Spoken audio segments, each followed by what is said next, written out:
Merci de nous rejoindre sur Al24 News. Les pros de l'éco sont de retour ce soir pour anticiper l'un des événements majeurs de l'année économique en Afrique. Il s'agit de l'African Startup Conference qui se tient chaque année en Algérie. Un rendez-vous devenu en l'espace de 3 éditions seulement le phare qui éclaire les perspectives du monde des startups et de l'innovation. L'événement est placé sous le haut patronage du président Abdelmadjid Tebboune, grand architecte de la nouvelle vision nationale en matière de promotion de ces entités économiques et technologiques résolument tournées vers l'avenir. Et pour en parler ce soir, nous avons l'honneur de recevoir en exclusivité sur Al24 News le ministre algérien de l'économie de la connaissance, des startups et des micro-entreprises. J'ai nommé Nordin Wadah. Les pros de l'éco, c'est dans un instant.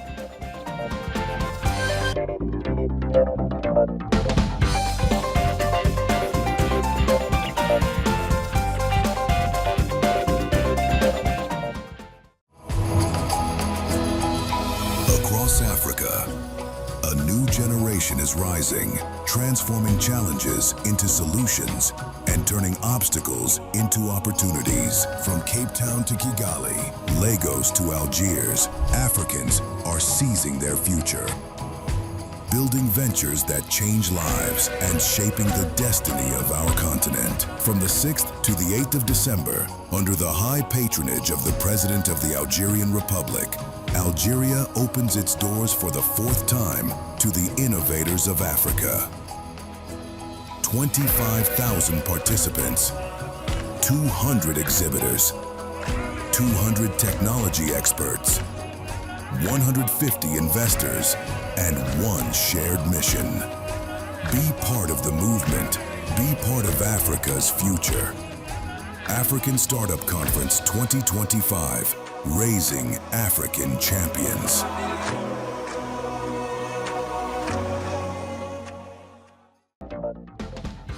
Bonsoir Monsieur le Ministre, merci de nous faire l'honneur de venir sur le plateau des pros de l'éco ce soir. Le décor est planté, on va parler durant près d'une heure de cette 4e édition de l'African Startup Conference, l'ACS 2025.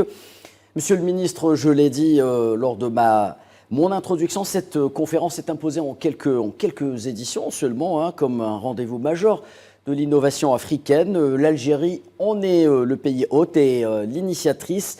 Cela raconte quelque chose sur son ambition continentale.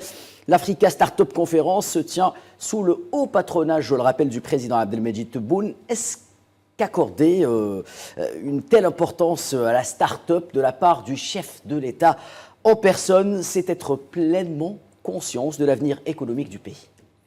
Salam alaikum, merci pour l'invitation. En effet, nous sommes à 2 semaines d'organiser la 4e édition de la conférence africaine des startups, African Startup Conference. Et il faut savoir que cette conférence a eu le haut patronage de son Excellence, Monsieur le Président de la République, dès la première édition, dès 2022. Plus que ça, Monsieur le Président de la République, dès 2020, a inclus dans son gouvernement un ministère à l'époque délégué, chargé de l'économie de la connaissance des startups. Donc en fait, ce soutien très fort et vraiment cette orientation stratégique autour de l'innovation des startups a commencé dès le premier gouvernement, en 2020, à travers initialement un ministère délégué, et puis par la suite, qui est devenu 2 ans après, un ministère plein, avec encore la gestion de la micro-entreprise. Et donc le soutien de M. le Président de la République est indéfectible depuis 2020, par la promulgation de ce ministère, mais aussi juste après, la première fois qu'il y ait un texte réglementaire en Algérie, septembre 2020, qui régeait c'est quoi les startups, donc un texte qui définit les acteurs d'un écosystème d'innovation.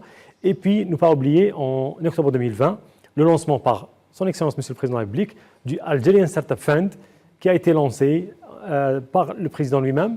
Et donc, encore une fois, toutes ces briques, par la suite, d'autres briques sont venues renforcer l'écosystème. Et à chaque fois, c'était avec un soutien indéfectible du premier responsable du pays. Alors, en quoi l'Africa Startup Conference s'est-elle distinguée des autres événements africains consacrés à l'innovation, à l'économie numérique et avant toute chose à la start-up? Alors, il faut savoir que la naissance de l'African Startup Conference vient d'un constat très simple qui a été rapidement compris. Il n'y avait aucun événement sur le continent africain qui rassemblait les acteurs de l'innovation, de la technologie. Et donc, on rappelle qu'il y a quelques années, les acteurs africains se rencontraient sur d'autres continents pour pouvoir parler des problèmes technologiques. Et donc, il y avait un manque accru d'un événement phare qui permettait aux acteurs de l'innovation d'un côté, mais aussi aux décideurs, au gouvernement, de se rencontrer et de discuter des problèmes de l'Afrique, les problèmes de la gouvernance, les problèmes de la dépendance technologique, les problèmes de la mobilité des talents. Et donc, nous avons en 2020 lancé l'African Startup Conference dans le sens où il fallait prendre les choses en main, non seulement en Algérie, qui a commencé en 2020, comme je l'ai souligné au début, mais aussi sur le continent africain, avec les différents pays. Nous avons les mêmes challenges, le problème de la logistique, les problèmes de l'infrastructure IT, et le financement qui est un challenge sur le continent africain. Et donc, le lancement de l'African Startup Conference vient répondre à cette problématique. Comment aujourd'hui en Afrique, on travaille en bonne intelligence, on partage les bonnes expériences entre les pays africains et comment on va ensemble avancer plus vite entre pays africains d'un côté sur le plan politique, mais aussi entre acteurs de l'innovation sur le plan technologique et sur le plan de l'investissement. Alors, quels critères font aujourd'hui, Monsieur le Ministre, de cette conférence une plateforme continentale incontournable à la fois pour les investisseurs, institutions, bailleurs de fonds et porteurs de projets africains avant toute chose? Alors, en fait, il y a deux aspects importants. Si on suit les chiffres, la première édition de la conférence africaine des startups par rapport à la dernière édition, on a pratiquement multiplié le nombre de participants par 20. Et donc déjà, l'engouement des innovateurs africains pour l'African Startup Conference s'est réalisé de manière exponentielle. De l'autre côté, nous avons aussi un aspect politique très important qui est un sommet ministériel unique en son genre sur le continent, organisé comme l'un des piliers de l'African Startup Conference. Et il est très important de souligner que dès le premier sommet ministériel en 2022, l'un des livrables les plus importants, c'était la feuille de route d'Alger, qui était un genre d'une roadmap qui permettait de tracer le chemin de l'Afrique pour aller dans une logique d'une meilleure promotion de l'innovation, d'une meilleure maîtrise technologique et d'une promotion plus forte de l'écosystème startup. Et cette feuille de route d'Alger, a été adoptée une année après, en 2023, et est devenue un document officiel de l'Union africaine. Et donc, il faut savoir aujourd'hui que l'African Startup Conference est un événement officiel de l'Union africaine avec une feuille de route d'Alger qui a été adoptée officiellement comme un document de référence. Et c'est ce qui dénote du leadership d'Alger aujourd'hui, notre pays, sur ce créneau-là qui était vide jusque-là. Plus que ça, c'est qu'à travers les différentes éditions, aujourd'hui, la conférence africaine des startups, African Startup Conference, est le plus grand événement technologique en Afrique. C'est le plus grand rassemblement d'investisseurs, de startups, de groupes technologiques, d'experts, mais aussi de décideurs, de policy makers dans le domaine de l'innovation, des technologies de l'information et de la communication, de l'entrepreneuriat et de la promotion des nouvelles technologies. Est-ce que vous pouvez rappeler, Monsieur le Ministre, en quelques chiffres, quelles seront les particularités de cette 4e édition en matière de participation, par exemple? Alors, on s'attend dans cette 4e édition à peu près 25 000 participants. 25 000 participants. Plus de 200 exposants de différents pays africains, une quarantaine de délégations africaines, donc ministres et responsables chargés de l'innovation et des technologies. Mais aussi, nous attendons à inviter 200 investisseurs, parce qu'il faut savoir aussi qu'il y a un aspect très important durant ce type d'événement, c'est la rencontre entre investisseurs et startups.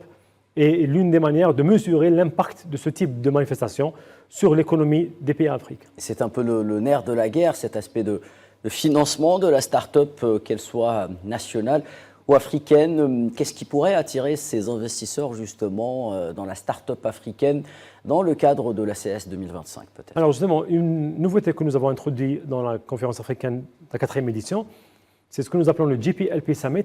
C'est une rencontre entre les institutions financières et les managers de fonds sur le continent africain. Donc il faut savoir aujourd'hui que le financement de start-up ne se fait pas directement d'une grande institution financière à la start-up directement. Au milieu, il y a ce qu'on appelle le General Partner, qui est une institution de gestion de fonds. Et cette année, pour la première fois, nous organisons un sommet de haut niveau rassemblant les plus importants GP et LP du continent africain. Donc on parle de la Banque africaine, de l'Afreximbank, de la Banque mondiale, de la Banque du Brexit d'un côté, et d'autres institutions financières, de la Banque islamique, et de l'autre côté, des sociétés de gestion algériennes, mais aussi venues de d'autres pays africains. Et encore une fois, l'objectif, c'est de maximiser les chances d'échange et de création de fonds dédiés à l'innovation à la technologie au profit des startups africaines. Monsieur le ministre Nourdine Waddah, cette année, c'est le Rwanda qui est à l'honneur lors de cette 4e édition. Pourquoi ce choix, monsieur le ministre? Alors, de coutume, l'African Startup Conference, chaque année, a un pays d'honneur. Cette année, nous voyons qu'en Algérie, monsieur le président de la République met le focus sur la digitalisation. En finir avec la digitalisation, la généraliser et en faire profiter la société algérienne, les entreprises algériennes, mais même les administrations. Il faut savoir que le Rwanda, historiquement, c'est l'un des pays qui a fait les plus grandes avancées en termes de digitalisation sur le continent africain, avec son initiative Smart Africa, qui a toujours été associée à l'African Startup Conference. Maintenant, cette année, le Rwanda serait notre invité d'honneur. Nous allons recevoir la ministre rwandaise des TIC et nous comptons aussi avoir une intensification des coopérations entre l'Algérie et le Rwanda d'un côté, mais aussi, ça sera l'occasion que le Rwanda présente son expérience leader sur le continent dans la digitalisation, la numérisation et surtout l'introduction des technologies de l'information et de la communication dans tous les dons d'activité. Qu'est-ce qui a permis, monsieur le ministre, au Rwanda de justement faire autant de pas en matière de digitalisation jusqu'à devenir peut-être l'un des pays, l'un des piliers africains en matière de digitalisation, et comment peut-on s'inspirer de son expérience sur le continent? Alors, le Rwanda a beaucoup investi sur l'infrastructure de base. Et surtout, il a eu une coopération très intense avec des pays étrangers. Maintenant, aujourd'hui, l'Algérie est en train de faire un effort similaire, si ce n'est pas plus. Oui. On a vu tout le déploiement de la fibre optique aujourd'hui, sans citer les chiffres, mais il y a une croissance exponentielle. Exemple, si on prend un déploiement transnational, rappelons-le. Voilà. Si on prend uniquement l'exemple des connexions des utilisateurs à la fibre optique aujourd'hui, on est dans une évolution exponentielle. Sans parler de la fibre optique, le backbone africain et d'autres infrastructures, le data center gouvernemental et d'autres.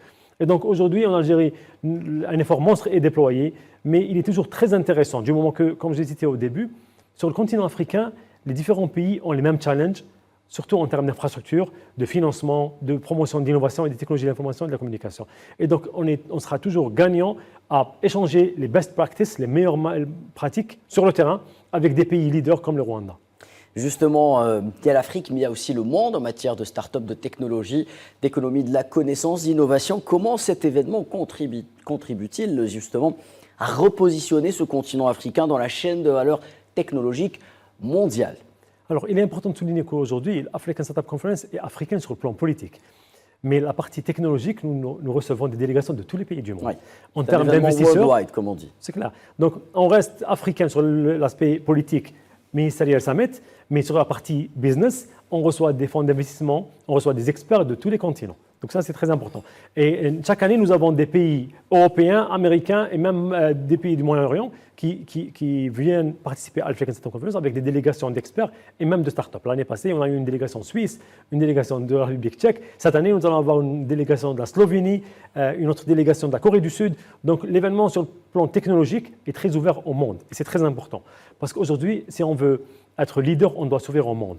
Ça me rappelle aussi le programme ASEP, Algerian Startup Exposition Program, qui a été lancé l'année passée avec le soutien de son Excellence Monsieur le Président de la République.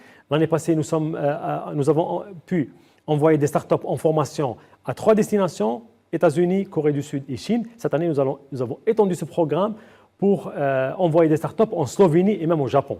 Et donc, encore une fois, l'ouverture à l'international est très importante. Et si on veut continuer à être leader sur le continent africain, il faut vraiment être très ouvert. Alors justement, parlons de feedback également. Quels ont été peut-être les outputs par rapport à la dernière édition et qu'avons-nous entrepris sur le terrain par rapport à ces outputs justement? Si on prend la dernière édition où la thématique phare était Reimagine Africa with AI, le sommet ministériel est sorti avec une feuille de route, un legal framework qui permet l'application des meilleures mesures pour maîtriser l'intelligence artificielle. Et nous avons vu ces dernières années comment cette nouvelle technologie a pris le dessus et a inondé les marchés, les institutions et même un peu plus des startups, la société en général. Et donc, cette année aussi, nous comptons aussi, durant le sommet ministériel, aborder des aspects très importants. Notamment, si on parle cette année de la thématique choisie, c'est Raising African Champions.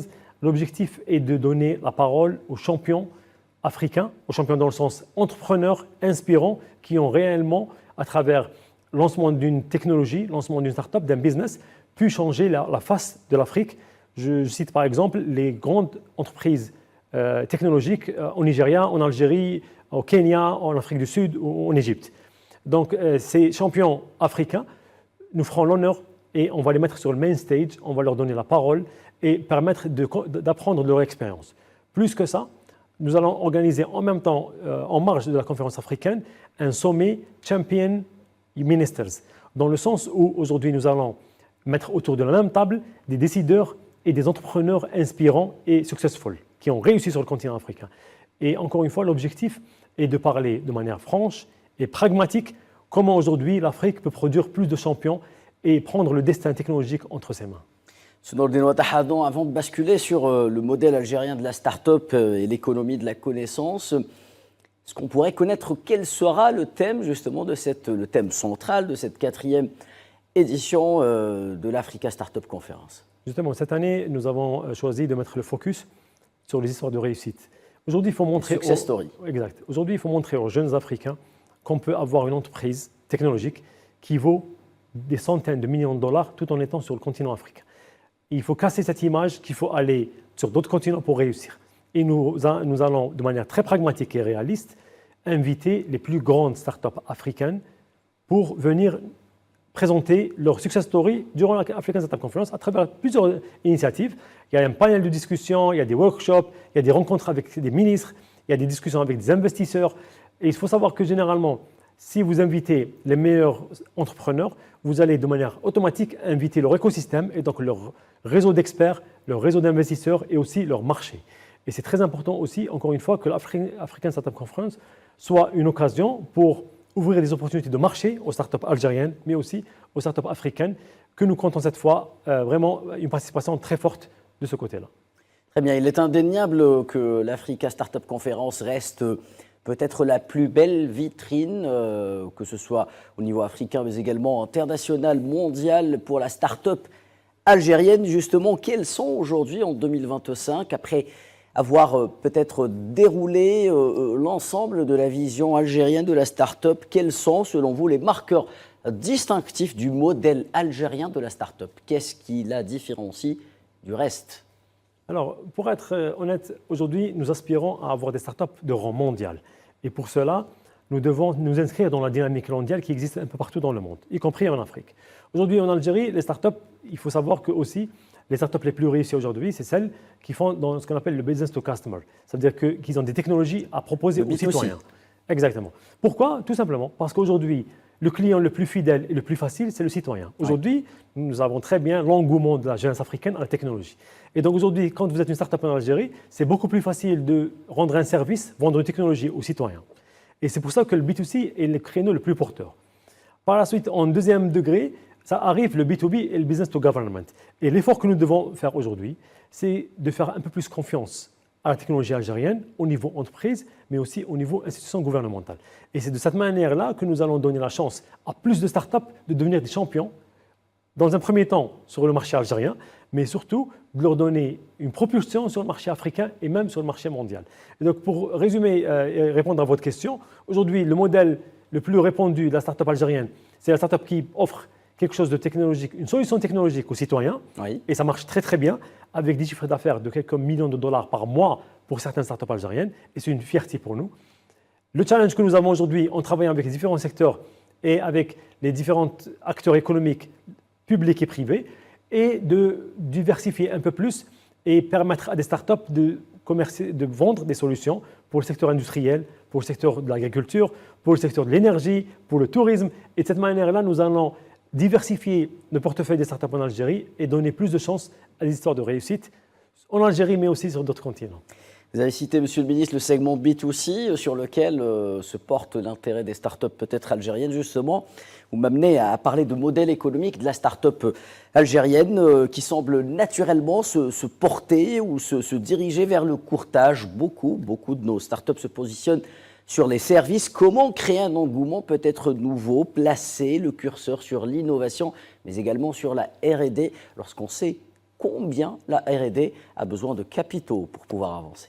Alors, il faut savoir qu'aujourd'hui, dans les startups, vous allez très souvent avoir, en termes de technologie, deux catégories. Ce qu'on appelle les low-tech startups, c'est-à-dire que les startups qui font du service avec des solutions simples, mais qui sont très efficaces et qui, quand même, permettent d'améliorer la vie du quotidien quotidienne du citoyen. Et il y a ce qu'on appelle les deep tech. C'est les startups qui maîtrisent des technologies profondes, des technologies basées sur une recherche-développement très forte.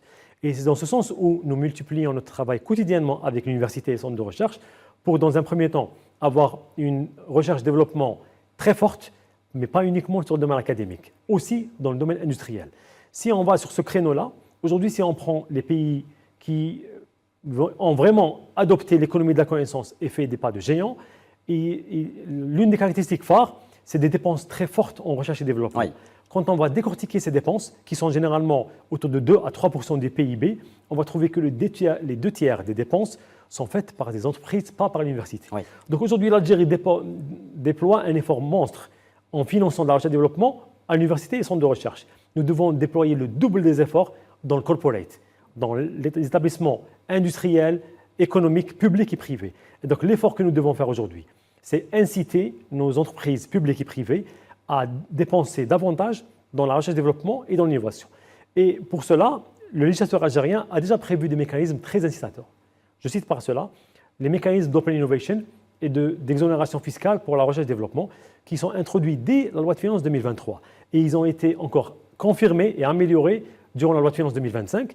Et donc aujourd'hui, l'État algérien et le législateur, en coopération avec le ministère des Finances, a mis en place des mécanismes d'incitation pour promouvoir la recherche et développement dans l'entreprise, mais aussi pour promouvoir l'open innovation, qui est un complément à la recherche scientifique et développement technologique en entreprise, dans le sens où aujourd'hui, vous avez le schéma suivant. Une entreprise, pour monter en compétences, pour avoir une accélération verticale, pas horizontale, donc être très compétitif dans un domaine d'activité, elle a 2 choix généralement et qui ne sont pas exclusifs. Faire de la recherche-développement, investir avec le recrutement de docteurs, d'ingénieurs, avoir une structure interne de recherche-développement, comme il se fait partout dans le monde, ou de manière parallèle, faire de l'open innovation et donc sous-traiter son effort technologique avec une start-up ou un incubateur. Et aujourd'hui, je le souligne et j'insiste dessus, le législateur algérien a prévu de fortes incitations fiscales dans le sens où si une entreprise aujourd'hui dépense dans la R&D ou bien dépense dans l'open innovation, une partie de ces dépenses sont déduites de l'assiette fiscale. Ce qui fait qu'aujourd'hui, une entreprise, en résolvant ses problèmes technologiques avec une université, centre de recherche, avec une start-up ou avec un incubateur, elle gagne en termes d'imposition fiscale. Où est-ce qu'il faudrait placer le curseur, donc, selon vous, en ce qui concerne l'université, par rapport à cet aspect de recherche et développement? Je pense que généralement, quand on parle de nouvelles technologies, le curseur, le plus haut on le place, mieux c'est. Parce que l'évolution technologique, elle va à une vitesse fulgurante. Notamment ces dernières années, avec l'avènement brutal, je dirais, et très fulgurant de l'intelligence artificielle. Aujourd'hui, les sociétés technologiques dans le monde dépensent des milliards de dollars d'investissement par an dans les technologies de l'IA. Et donc aujourd'hui, l'effort que nous faisons en investissant dans la R&D est un investissement très lucratif, est un investissement très bénéfique pour l'économie du pays, pour l'innovation, mais aussi pour l'entreprise elle-même. Très bien, justement, vous avez parlé d'incitation. L'Algérie a mis en place des instruments, vous les avez rappelés, spécifiques. La belle start-up, fonds pour des start-up dispositifs d'innovation. Est-ce qu'on a un bilan? Est-ce qu'on a un retour d'expérience? Quels résultats concrets avons-nous déjà engrangés après cet effort colossal de la part de l'État pour promouvoir justement la start-up et faire achoper les bailleurs de fonds, les investisseurs sur cet aspect-là crucial qui est celui de la recherche et développement, pour le DIP bien sûr? Alors aujourd'hui, l'effort de l'État a donné des résultats très intéressants. Il faut savoir qu'on a démarré en 2020 avec pratiquement 200 startups. Oui. Aujourd'hui, nous avons dépassé les 10 000 startups dans l'écosystème. Maintenant, l'autre effort que nous devons faire, c'est de faire ressortir plus de champions.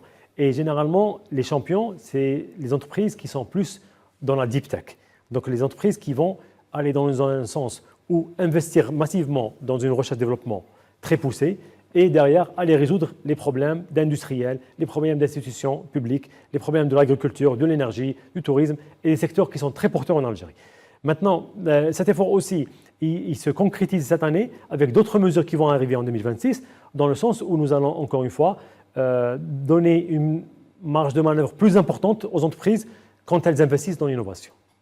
Justement, le président algérien Abdelmadjid Tebboune, à côté de la start-up, s'est engagé justement à mettre en place une numérisation globale de pans entiers de l'administration de l'économie algérienne. Ces deux projets interconnectés, dépendant l'un de l'autre. Comment l'État, justement, accompagne-t-il la structuration d'un marché local de l'innovation capable de rayonner, justement, au-delà du territoire national et d'aider, justement, à atteindre ses objectifs en matière de numérisation en Algérie? Alors aujourd'hui, la numérisation, c'est un préalable, je dirais c'est un prérequis pour qu'on puisse avoir une économie basée sur la connaissance. Il faut savoir aujourd'hui, quand on parle d'une économie basée sur la connaissance, l'économie digitale est la plus grande composante dans cette nouvelle économie.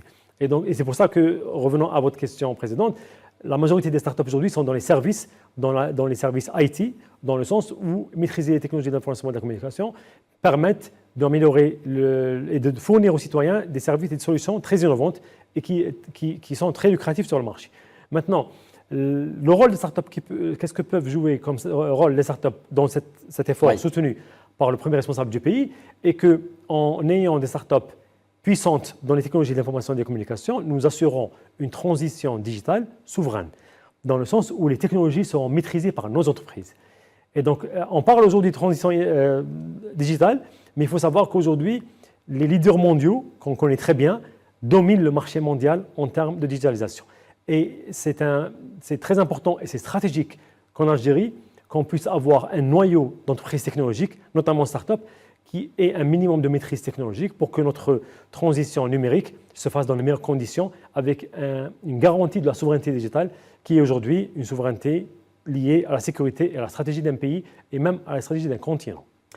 Monsieur le ministre Nordine Waddah, ministre algérien de l'économie de la connaissance, des start-up et de la micro-entreprise, je vous propose de marquer une très courte pause avant de revenir à ce débat passionnant avec vous au sujet de l'ACS 2025. Mesdames et messieurs, restez avec nous. Nous sommes de retour dans un très court instant.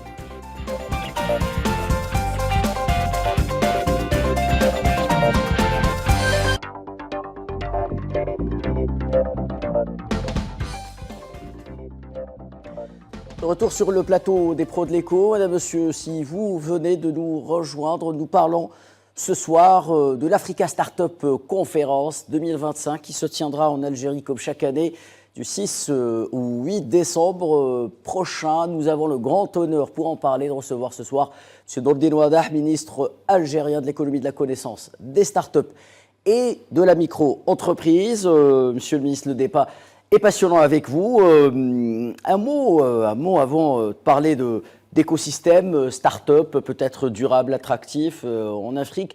Un mot sur l'apport de la diaspora africaine, y compris algérienne. Beaucoup de nos compatriotes se sont investis corps et âme dans le développement de la start-up algérienne.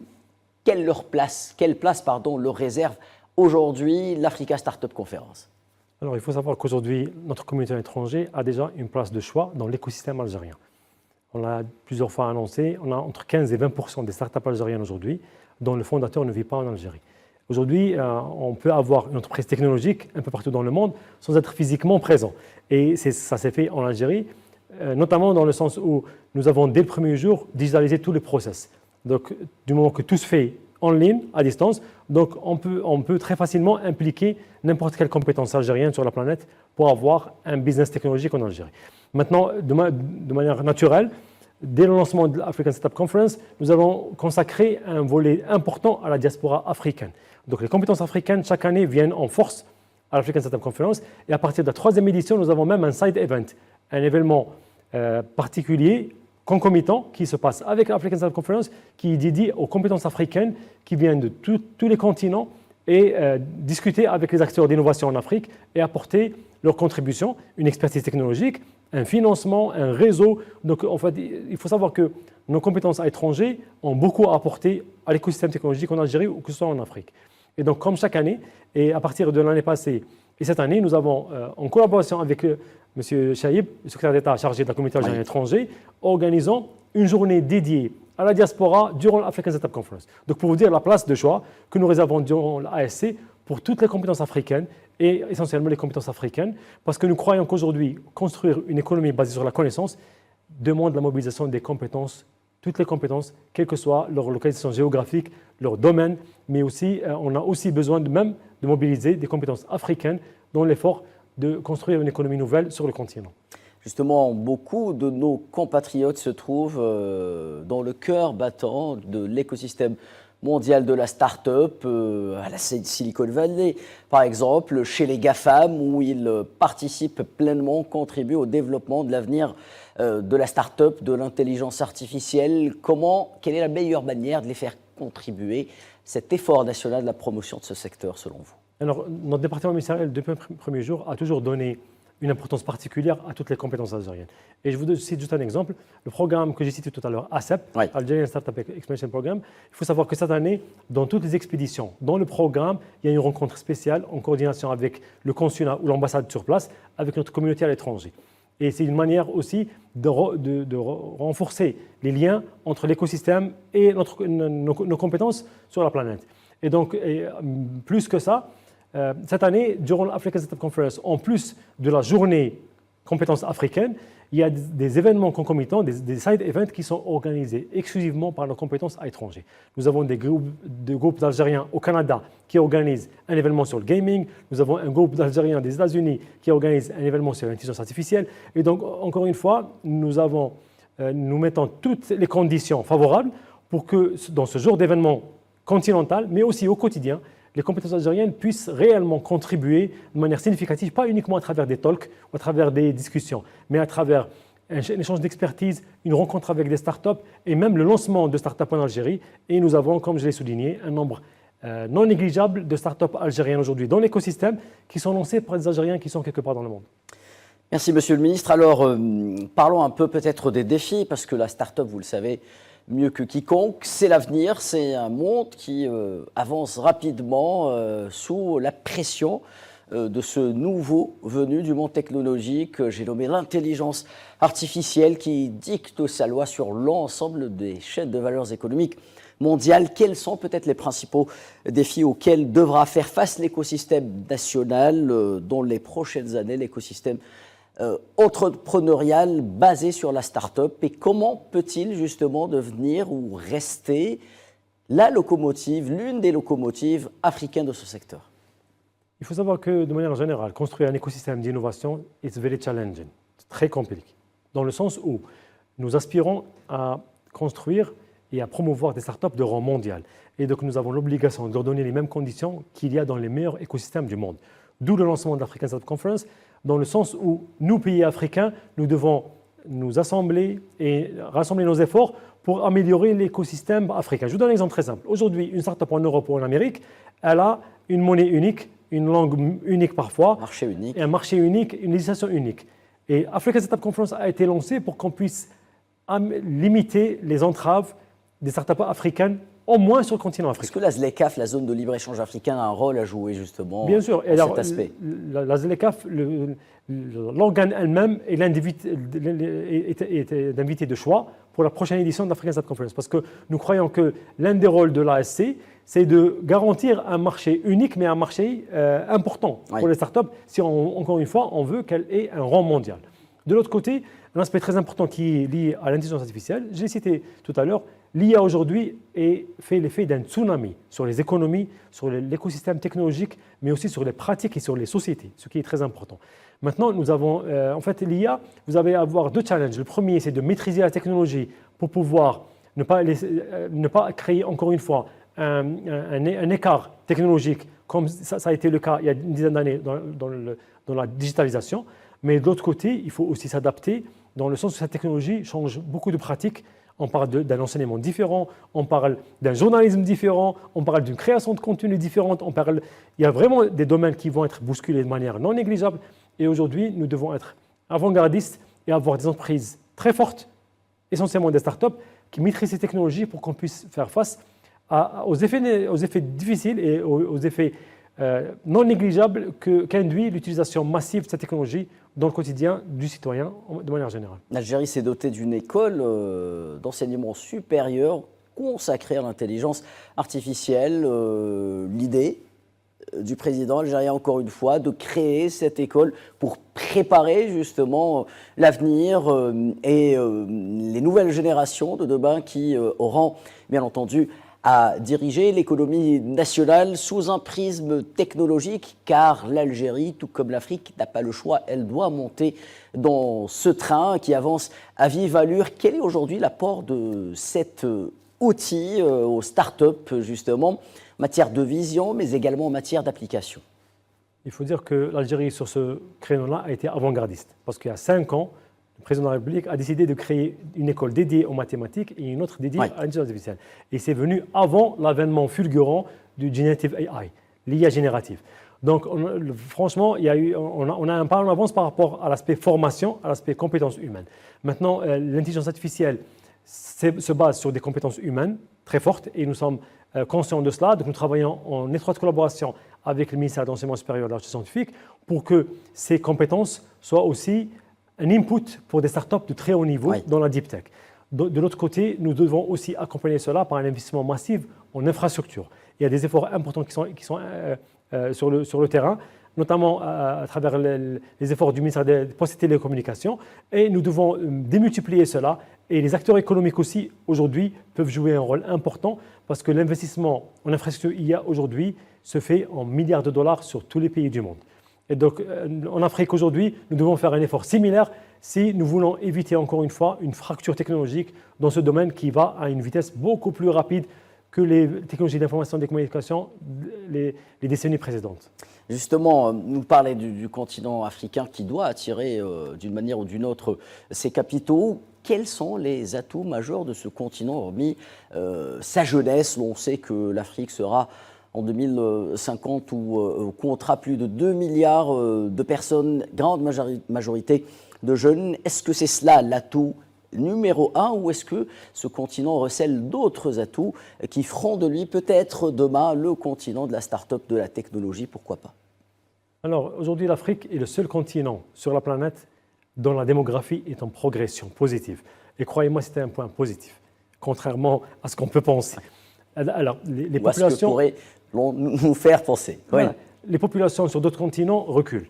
Et donc, il est indéniable de souligner qu'aujourd'hui, le facteur humain est le point positif le plus important et qu'il faut valoriser et mettre en avant. D'où le support du Monsieur le Président de la République à la jeunesse africaine. Aujourd'hui, il est temps que la jeunesse africaine soit un acteur clé dans le développement de l'Afrique, développement économique, mais aussi développement culturel, technologique et scientifique.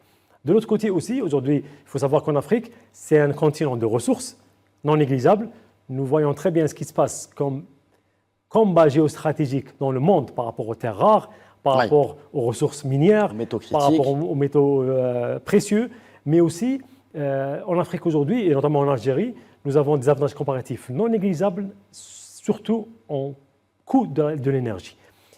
Je peux dire aujourd'hui qu'en Algérie, avec les avantages comparatifs en ressources humaines, en coût d'énergie, en compétences, nous pouvons être un pôle mondial de création de données et c'est la matière première de l'intelligence artificielle. Et donc, le continent africain regorge de ressources très importantes, l'Algérie aussi, notamment par un prix de l'énergie à des coûts très très bas comparant à ce qui se passe un peu partout dans le monde. Et nous devons jouer sur ces avantages comparatifs pour commencer à promouvoir une économie basée sur la technologie, sur l'IA, sur les data centers, sur la technologie de l'information et de la communication et utiliser l'énergie aujourd'hui qui a un prix très abordable pour créer une nouvelle composante économique. Monsieur le ministre, de quelle manière justement le gouvernement algérien prépare-t-il la montée en échelle des startups nationales vers les marchés africains et internationaux, car c'est cela l'objectif final, bien entendu, des startups, qu'elles puissent s'exporter au-delà de nos frontières, bien entendu, vers le voisinage naturel, les pays qui nous sont tout proches, mais bien au-delà pour offrir de nouvelles perspectives, de nouvelles solutions, normalement, aux différentes problématiques, peut-être socio-économiques, que rencontre le continent africain, mais pas que. Alors, à travers les différentes questions, nous avons déjà cité 2 mécanismes qui sont l'African Startup Conference et l'ASLECAF. En parallèle, nous continuons à travailler en bilatéral avec plusieurs pays, dont la Tunisie, le Nigeria, l'Afrique du Sud, l'Égypte, pour qu'on puisse ouvrir des marchés à nos startups. Parce qu'aujourd'hui, encore une fois, si on aspire à avoir des startups qui jouent un rôle important à l'international, il faut leur faire confiance en Algérie. 2, il faut leur donner les mêmes conditions qu'il y a sur d'autres pays. Et donc, je vous donne un exemple. Nous sommes en train de discuter avec des accords de reconnaissance mutuelle de labels avec des grands pays comme le Nigeria et l'Égypte pour que nos startups puissent avoir une mobilité facile et un échange de startups entre les deux pays. Aujourd'hui en Afrique, nous avons intérêt à travailler ensemble si on veut être compétitif par rapport à d'autres nous n'avons pas de concurrence entre pays africains.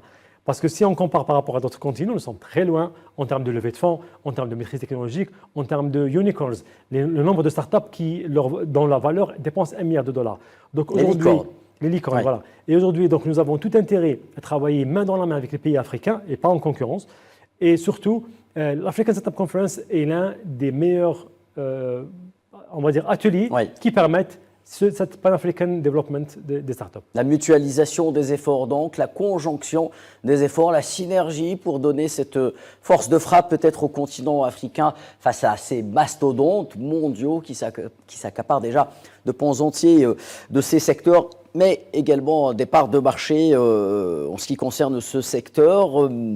Les startups, c'est aussi des secteurs technologiques autres qui gagnent en dynamique, l'intelligence artificielle, la fintech, l'agritech, l'énergie également, vous en avez parlé. Comment soutenir cette accélération et sur quelle base nous sommes en Algérie pour choisir les secteurs sur lesquels positionner les startups? Aujourd'hui, les startups vont se lancer dans des créneaux où il y a des marchés. Il faut être réaliste. Les startups, après tout, ce n'est pas une technologie, c'est un business. Donc, c'est une maîtrise technologique dans le sens où je résous un problème pour pouvoir attaquer un marché. Et donc, quand on regarde l'économie algérienne, c'est clair que les startups les plus réussies, on a parlé tout à l'heure des services parce que ça va directement aux citoyens, mais aussi on a l'énergie, l'agriculture qui sont les secteurs porteurs avec la plus grande contribution dans le PIB. Maintenant, l'industrie aussi. Donc aujourd'hui, l'exercice à faire aujourd'hui, c'est de faire confiance à la technologie algérienne, de pouvoir donner la chance à une technologie algérienne, même si elle est débutante, par rapport à une technologie que nous avons l'habitude d'acquérir depuis des décennies et qui est sûre, mais qui nous coûte énormément en devises fortes et qui ne nous garantit aucune indépendance technologique.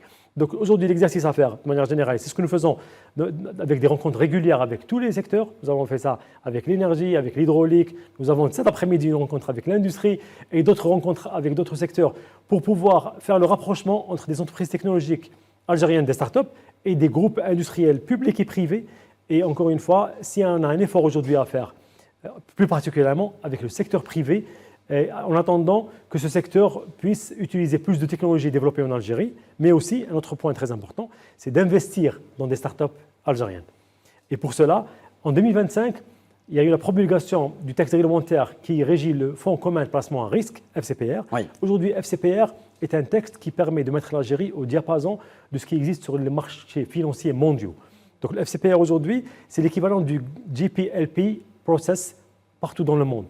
Et donc aujourd'hui, pour faire plus simple, un industriel algérien peut en 2-3 semaines lancer un fonds d'investissement dans son domaine de prédilection avec une procédure très simple en associant avec la COSOB et nous pouvons travailler en collaboration avec ce département ministériel ou avec cet industriel ou cet opérateur économique pour qu'on puisse avoir les meilleures startups dans le domaine qui intéresse cette entreprise. Et donc aujourd'hui, les acteurs économiques de manière générale, publics et privés, sont appelés à faire confiance aux startups, mais aussi à investir. Et il faut savoir aujourd'hui qu'investir dans une startup, c'est un créneau très porteur en termes de création de richesse, mais aussi en termes de retour sur investissement. Très bien. En matière d'économie également, vu les solutions que ces entités économiques apportent, incubateurs, pépinières, accélérateurs, c'est là où les startups grandissent, monsieur le ministre. Il y a toute une stratégie là aussi nationale déployée pour promouvoir ces mécanismes. Où en sommes-nous et quelle place réservera l'ASC 2025 dans ce domaine? Alors, si je vais revenir un peu à la genèse de l'écosystème, en 2020, on avait moins de 20 incubateurs. Aujourd'hui, nous sommes à 180. Public, privé confondus. Public et privé, dont une centaine au sein des universités. Donc, encore une fois, nous travaillons de manière rigoureuse et quotidienne avec l'enseignement supérieur pour que les idées des jeunes étudiants à l'intérieur de l'université deviennent des entreprises économiques, start-up ou micro-entreprises. De l'autre côté, nous avons quand même développé énormément les incubateurs privés et le mécanisme de l'Open Innovation que je citais tout à l'heure, qui a été promulgué dans la loi de finances 2023 et renforcé en 2025, vient pour rendre le business plan d'un incubateur plus viable. De l'autre côté, il y a d'autres acteurs qui sont les Fab Labs, les espaces de coworking, les accélérateurs de start-up à travers Aventure. Et donc Algeria Venture, qui est l'organisme accélérateur public, est, on va dire, le chef d'orchestre de tout cet écosystème du point de vue incubation et accélération. Et aujourd'hui, on voit l'effort qu'Aventure déploie sur le terrain, que ce soit en local avec la coordination des incubateurs en Algérie, leur formation, et même l'expédition de certains incubateurs à l'étranger pour des formations, mais aussi à l'international à travers l'organisation de l'African Startup Conference, mais aussi la participation de startups algériennes dans les plus grands événements technologiques. Maintenant, revenons à l'African Startup Conference. Il y a aussi un side event dédié aux incubateurs africains et dans lequel les incubateurs algériens vont avoir l'occasion d'échanger avec les plus grands réseaux d'incubateurs en Afrique pour pouvoir améliorer les compétences, avoir un réseau plus étendu et offrir la chance aux startups incubées ici en Algérie d'avoir accès au marché africain. Alors je reviens, si vous le permettez, à cette question du financement, car c'est le nerf de la guerre. Les startups ont pu, justement, via leur potentiel, attirer l'attention de la bourse d'Alger, qui incite justement beaucoup d'investisseurs à entrer dans le capital de ces startups. Mais est-ce que vous ne pensez pas, par exemple, qu'il faudrait créer d'autres mécanismes de financement à l'image d'une banque algérienne spécialisée, par exemple, dans le financement des startups? Alors, sur ce point, en fait, si on compare par rapport à 2020, où il était très compliqué de trouver un financement pour les startups, j'ai souligné au début de cette émission, octobre 2020, M. le Président de la République lance African Startup Conference, Algerian Startup Fund, oui, l'ASF. L'ASF. Par la suite, mars 2021, nous lançons Algeria Venture, l'accélérateur public, oui, qui lui, il est en relation avec d'autres fonds d'investissement, y compris à l'international. Et puis vient après le texte du crowdfunding, le financement participatif, oui, qui est ancré dans notre culture, qui est aujourd'hui régulé par la COSOP. Complété peut-être par le statut d'auto-entrepreneur. Par la suite, 2024, l'auto-entrepreneur, un peu avant les fonds d'investissement, les différents fonds d'investissement et en fait le financement participatif, donc le crowdfunding, et puis tout récemment en 2025, le FCPR. Pour être concret, aujourd'hui, en termes de réglementation, il y a tous les textes réglementaires et différents types de formes qui permettent très facilement et rapidement de lancer un fonds d'investissement dédié. Il faut savoir que les startups ne se font rarement financer par des banques, ils se font financer par du capital risque. Oui. Et aujourd'hui, la promulgation du FCPR en 2025 voilà, permet de compléter le schéma organisationnel des mécanismes de financement en Algérie, de telle sorte à permettre à des opérateurs économiques publics et privés de lancer un fonds en quelques semaines avec un capital minimum de 50 millions de dinars, ce qui est rien en termes de fonds d'investissement. Et donc aujourd'hui, je pense que sur le plan réglementaire, le schéma il est complet. Maintenant, nous devons faire plus de communication, plus de travail de proximité, plus de sensibilisation, expliquer aux opérateurs économiques que lancer un fonds d'investissement ou investir dans une start-up, c'est maîtriser une technologie, c'est avoir un avenir technologique plus rassurant, mais surtout faire faire confiance à la technologie algérienne et avoir un peu plus de souveraineté technologique. Donc en termes de financement aujourd'hui, je pense que l'effort fait par l'État a été très bénéfique aujourd'hui. Pour le dire en un mot, c'est au privé de mettre la main à la poche. Quid des business angels, peut-être, Monsieur le Ministre, comment mobiliser là aussi cette catégorie particulière de financeurs des startups? Alors, montrer des success stories est l'une des manières les plus intéressantes d'attirer plus de capitaux, que ce soit algériens et même étrangers. Oui. Et donc, aujourd'hui, durant la African Startup Conference, nous allons parler en début d'émission du GPLP Summit, dans lequel nous allons faire rencontrer des fonds algériens, des investisseurs algériens, avec des fonds africains, avec des institutions financières de renommée mondiale, à l'image de la Banque mondiale, la Banque africaine ou la Banque islamique. Et notre objectif est permettre à nos hommes d'affaires d'être conscients qu'aujourd'hui, investir dans une start-up, c'est un business très lucratif, c'est une manière d'avoir une souveraineté technologique, mais aussi de contribuer à cet effort noble qui est construire une nouvelle économie basée sur la jeunesse, sur la technologie, sur le savoir et sur la promotion des initiatives technologiques. Une dernière question, M. Nourdine Ouadah. À l'horizon 2030, quel serait selon vous le visage idéal de l'écosystème algérien, des startups africains également? Quel rôle, au fond, doit jouer l'Algérie dans tout ça? En fait, pour nous, en Algérie, nous avons comme objectif 2029 de doubler le nombre de startups et arriver à 20 000 startups selon les engagements de M. le Président de la République. Passer de 200 à 20 000 startups. En fait, aujourd'hui, on est à 10 000, donc oui, on est voilà, appelé à doubler. On a commencé à 200. Exactement. Et donc, c'est un challenge très intéressant, mais qui est très important parce que dans le sens où, quand on travaille sur une création de masse, nous avons plus de chances de faire émerger des champions. Maintenant, sur le plan africain et à travers l'African Startup Conference et d'autres mécanismes, dans l'ASLECAF, dans d'autres travaux avec l'Union africaine, nous aspirons à ce que l'Afrique soit le vivier des nouvelles technologies et la source d'inspiration, vu son potentiel humain important. Donc, le travail que nous avons à faire sur le terrain, c'est de faire confiance à ce potentiel humain jeune, très aguerri et très important dans le sens où la technologie aujourd'hui, il ne suffit pas de la consommer, il faudra la maîtriser et il faut en créer de la technologie. Et donc, l'African Startup Conference travaille à ce que les gouvernements africains conjuguent leurs efforts et font de l'Afrique pas uniquement un gisement de minéraux, pas uniquement un gisement de jeunesse, mais un gisement de nouvelles technologies.